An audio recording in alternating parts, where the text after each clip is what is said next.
गोकुलधाम में new year की party चल रही है या रेसलमेनिया का मैच? आपने अभी जो देखा वो कोई आम धक्का मुक्की नहीं थी दोस्तों। ये जेठालाल के दिल की वो भड़ास थी जो पिछले 16 सालों से अय्यर के खिलाफ जमा हो रही थी। पूरा गोकुलधाम स्टेज की तरफ आंखें फाड़ कर देख रहा था। अनाउंसर चिल्ला रहा था, तालियां बज रही थी, लेकिन हीरो नादार। लगा के जेठालाल की एंट्री कैंसिल। लेकिन तभी बूम, एंट्री हुई तो ऐसी के अच्छे अच्छे विलेन की पैंट गीली हो जाए। पुलिस की वर्दी में जेठालाल ऐसे दौड़ता हुआ आया जैसे भंडारे में आखिरी पूरी बजी हो, और आते ही उसने बेचारे अय्यर को ऐसे साइड किया जैसे हम यूट्यूब पर स्किप ऐड का बटन दबाते हैं। और बबीता जी के साथ जो पोज मारा है, उफ, कसम से जेठालाल का कॉन्फिडेंस देखकर तो खुद धर्मेंद्र पाजी भी शर्मा जाए। लेकिन आखिर जेठालाल इतना लेट क्यों हुआ, और ये पुलिस की वर्दी का राज क्या है, और क्या अय्यर चुपचाप ये बेइज्जती बर्दाश्त कर लेगा? चलिए रिवाइंड करते हैं और देखते हैं इस धमाकेदार रात के पीछे का असली ड्रामा। कहानी की शुरुआत होती है दुनिया की सबसे बिजी दुकान गड़ा इलेक्ट्रॉनिक्स से। बिजी इसलिए नहीं कि कस्टमर ज्यादा है, बल्कि इसलिए क्योंकि यहाँ काम के अलावा बाकी सब कुछ होता है। जेठालाल, नट्टू काका और हमारे बॉय बाघा फुल जोश में नाच रहे हैं। गाना बज रहा है, खिलाड़ी है कोई, अनाड़ी है कोई।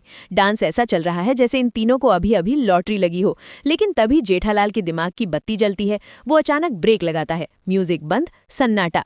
जेठालाल नट्टू काका को घूरते हुए पूछता है, ए अनाड़ी? मैं अनाड़ी? अब आप ही सोचिए, जेठालाल जैसे बिजनेस टाइकून को कोई अनाड़ी बोले तो ईगो तो हर्ट होगा ही ना। बाघा जो हमेशा अपनी ही दुनिया में रहता है, हड़बड़ा गया। बोला, नहीं सेठ जी, आप तो खिलाड़ी हैं। जेठालाल का गुस्सा पल भर में हवा हो गया। कॉलर ठीक करते हुए जो स्माइल दी है भाई साहब, मतलब जेठालाल को चने के झाड़ पे चढ़ाना दुनिया का सबसे आसान काम है। नट्टू काका ने भी मौके पर चौका मारा। बोले, इतना बड़ा धंधा चलाना अनाड़ी का काम थोड़ी है। अरे काका, धंधा तो तब चलेगा ना जब आप लोग डांस बंद करके काउंटर पर खड़े होंगे। जेठालाल खुश, लेकिन फिर उसने वो सवाल पूछा जो हर बॉस पूछता है, ये नौटंकी क्यों चल रही थी? बाघा ने क्लैरिफाई किया कि वो नौटंकी नहीं, बल्कि धर्मेंद्र जी को याद कर रही थे। और यहाँ शुरू हुआ बाघा का कंफ्यूजन। बाघा ने कहा, मन जी ने क्या फिल्म बनाई थी? जेठालाल का दिमाग फिर घूम गया। मन जी? ये कौन है भाई, तेरा पड़ोसी है क्या? बाघा ने मासूमियत से बताया कि वो मनमोहन देसाई जी की बात कर रहा है। जेठालाल का रिएक्शन देखने लायक था। बोला, अरे तो पूरा नाम लेना, मन जी ऐसे बोल रहा है जैसे वो तेरे फूफा जी लगते हो। कसम से दोस्तों, बाघा के शॉर्टकट्स कभी कभी जेठालाल का दीपी बढ़ा देते हैं। लेकिन बाघा तो बाघा है। उसने बताया कि उसने चाचा भतीजा फिल्म 10 बार देखी है। जेठालाल हैरान, 10 बार? इतना फ्री टाइम आता कहाँ से है तुम्हारे पास? पता चला नट्टू काका और बाघा दोनों ऑफिस टाइम में, सॉरी फ्री टाइम में ये फिल्में निपटाते हैं। नट्टू काका ने तो अपने बचपन का किस्सा भी सुना दिया, कैसे वो गांव के पतरे वाले थिएटर में नीचे चटाई पर बैठकर फिल्म देखते थे। वो सादगी, वो पुराना जमाना। जेठालाल भी पुरानी यादों में खो गया। माहौल एकदम रिलैक्स था, हंसी मजाक चल रहा था। लेकिन तभी नट्टू काका ने वो ब्रह्मास्त्र छोड़ दिया जिससे दुनिया का हर बॉस डरता है। नट्टू काका ने कहा, Seth ji, we have a small demand, request है बढ़ाने को लेकर। ये सुनते ही जेठालाल के चेहरे का रंग ऐसे उड़ा जैसे नोटबंदी की खबर सुन ली हो। बढ़ाना, ये शब्द जेठालाल की डिक्शनरी में खतरे की घंटी है। जेठालाल ने तुरंत हाथ जोड़ लिए, डिफेंस मोड ऑन। बोला, भाई मेहरबानी करके पगार बढ़ाने की बात मत करना। धंधा मंदा है, मंदी चल रही है, मार्केट डाउन है, वही घिसे पिटे बहाने जो हर बॉस मारता है। जेठालाल इतना डर गया कि उसने ये भी कह दिया कि वो पगार बढ़ा नहीं सकता, बस कम नहीं करेगा, यही गनीमत समझो। लेकिन यहाँ हुआ मोए मोए। बाघा ने बताया, सेठ जी, आप गलत ट्रेन में चढ़ गए हैं। हम पगार नहीं, दुकान बढ़ाने की बात कर रहे थे। आज 31 का प्रोग्राम है ना, तो दुकान जल्दी बढ़ाने यानी बंद करने की बात कर रहे थे। जेठालाल की जान में जान आई। मतलब सोचो, बेचारे का दिल हलक में आ गया था कि अभी नट्टू काका 5-10 हजार का इंक्रीमेंट मांग लेंगे। जेठालाल ने चैन की सांस ली और परमिशन दे दी। भाई पगार छोड़कर तुम दुकान में आग भी लगा दो तो शायद जेठालाल मान जाए, लेकिन पगार बढ़ाना, उफ। अब चलते हैं गोकुलधाम सोसाइटी, जहां साल बदल जाते हैं, कैलेंडर बदल जाते हैं, लेकिन पोपटलाल की शादी का स्टेटस नहीं बदलता। स्टेज सजा हुआ है वेलकम 2026 के बैनर के साथ। तभी एंट्री होती है आज के होस्ट की, the one and only doctor संकेत भोसले की।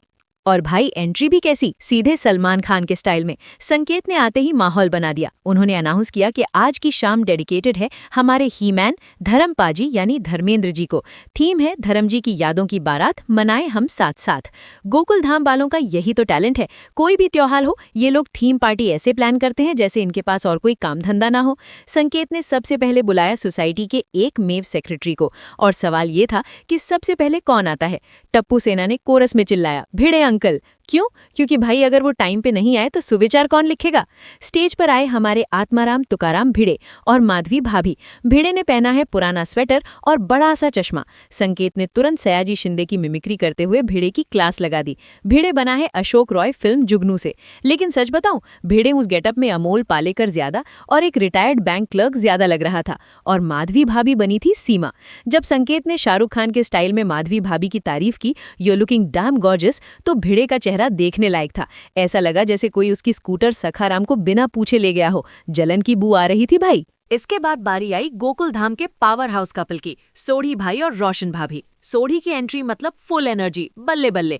सोढ़ी ने जो शर्ट पहनी थी उसे देखकर लग रहा था कि रेनबो ने उल्टी कर दी है, लेकिन कॉन्फिडेंस देखो बंदे का। वो बने थे अजीत शर्मा फिल्म कहानी किस्मत की से। और रोशन भाभी बनी थी रेखा जी। रोशन भाभी ने सोढ़ी को गेलू यानी पागल बोला तो सोढ़ी ऐसे हंसा जैसे ये कोई कॉम्प्लीमेंट हो। प्यार हो तो ऐसा हो, वरना ना हो। अब आई भारी भरकम एंट्री, मतलब सच में भारी। डॉक्टर हाथी और कोमल भाभी। संकेत ने इंट्रो दिया, हाथी की सवारी। भाई ये बॉडी शेमिंग है या प्यार, ये गोकुल धाम में कभी समझ नहीं आता। हाथी भाई ने कहा वो फिल्म नौकर बीविका के कैरेक्टर में है। संकेत ने तुरंत चुटकी ली, गर्व से बोलिए डॉक्टर साहब, जमाना तो है ही नौकर बीवी का। हाथी भाई की स्माइल बता रही थी कि ये दर्द वो रोज घर में झेलते हैं। कोमल भाभी बनी थी रानी। गोली ऑडियंस से चिल्लाया, वेरी नाइस गेटअप, क्योंकि अगर वो तारीफ नहीं करता तो शायद रात का खाना कैंसिल हो जाता। ये जोड़ी सबसे यूनिक थी। नट्टू काका और अब्दुल दोनों ने जैकेट और टोपी पहन रखी थी, लग रहे थे एकदम डिटेक्टिव। संकेत ने कहा राम बलराम। नट्टू काका बने थे धर्मेंद्र राम और अब्दुल बना था अमिताभ बलराम। संकेत ने मजाक में वार्निंग दी, देखना राम बलराम की जोड़ी बीच में जय वीरू ना बन जाए। मतलब समझ रहे हो, शोले वाली दोस्ती, जहां एक दूसरे के कंधे पर बैठकर, खैर छोड़ो नट्टू काका की उम्र का लिहाज करते हैं। अब स्टेज पर आए हमारे बाबा यानी बाघा और बावरी। फिल्म थी आसपास। बाघा बना था अरुण चौधरी, लेकिन असली मजा तब आया जब बावरी ने अपना मुंह खोला। बावरी को लगा कोमल भाभी ने जो साड़ी पहनी है वो नॉर्मल है। उसने कोमल भाभी को कह दिया, थैंक यू नॉर्मल भाभी। पूरी सोसाइटी सन। कोमल भाभी ने आंखें बड़ी करके बोला, नॉर्मल नहीं कोमल। बावरी का वही पुराना डायलॉग, हाय हाय गलती से मिस्टेक हो गई। सच में दोस्तों, बावरी के दिमाग का कनेक्शन कभी कभी लूज हो जाता है। शायद बाघा से ही इन्फेक्शन मिला है। अब मिले गोकुल धाम के नए मेहमानों से, रतन और रूपा। रतन भाई ने धोती पहनी थी। फिल्म आया सावन झूम के। संकेत ने जब धोती की तारीफ की तो रतन भाई ने अपने बचपन का वो किस्सा सुनाया जिसने सबको लोटपोट कर दिया। उन्होंने बताया कि बचपन में एक बार धोती पहनी थी, हवा का झोंका आया और वो मर्लिन मुनरो बन गए। इमेजिन करो दोस्तों, रतन भाई, धोती और मर्लिन मुनरो वाला पोज। फिर आए हमारे बाबा यानी चंपक चाचा। लंबा कोट, काला चश्मा, स्वैग तो देखो बुढ़े का। टप्पू चिल्लाया, दादाजी। चंपक चाचा ने शत्रुघ्न सिन्हा स्टाइल में उंगली दिखाई, खामोश। अरे बापूजी, आप धर्मेंद्र स्पेशल में शत्रुघ्न सिन्हा क्यों बन रहे हो? लेकिन बापूजी को कौन समझाए, वो बने थे फिल्म दोस्त के मानव। सोढ़ी ने सही कहा, चाचा जी तुसी तो छा गए। सब आ गए, लेकिन शो स्टॉपर गायब था। संकेत ने अनाउंस किया, जेठालाल गड़ा। तालियां बजी, सीटी बजी, लेकिन स्टेज खाली, सन्नाटा। भिड़े ने तंज कसा, लगता है लेट आने का रिकॉर्ड कायम रख रहा है। भिड़े, तुम अपनी सेक्रेटरी गिरी पर ध्यान दो ना। चंपक चाचा भी परेशान, जेठिया घर से तो निकला था, गटर में तो नहीं गिर गया। आखिरकार संकेत ने हार मानकर कहा, लगता है जेठा गाई नहीं आएंगे, चलिए अय्यर और बबीता जी को बुलाते हैं। ये सुनते ही कहीं दूर किसी कोने में जेठालाल के कान खड़े हो गए होंगे। अय्यर और बबीता जी स्टेज पर आए। बबीता जी चरस फिल्म की सुधा बनी थी और अय्यर बना था सूरज कुमार। दोनों डांस करते हुए आगे बढ़ रहे थे।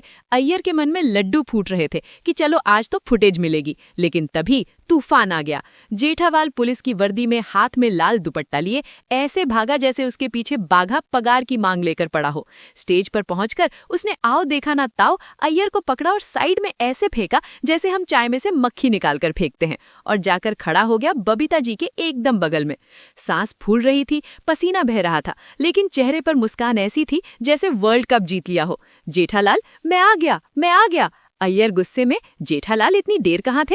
जेठालाल का बहाना सुनिए, अरे वो दुपट्टा भूल गया था। वाह रे आशिक, न्यू ईयर पार्टी में दुपट्टा भूल गए या एंट्री का वेट कर रहे थे ताकि अय्यर को धक्का मारने का मौका मिले? जेठालाल ने बताया कि वो फिल्म प्रतिज्ञा के देवेंद्र सिंह बने हैं, और फिर जो उसने बबीता जी को देखा, उफ, उसकी आंखों में हाय हाय लिखा हुआ था। बबीता जी ने भी स्माइल दी और अय्यर वो साइड में खड़ा होकर बस जल रहा था। बेचारा अय्यर, साइंटिस्ट होकर भी जेठालाल की केमिस्ट्री नहीं समझ पाया।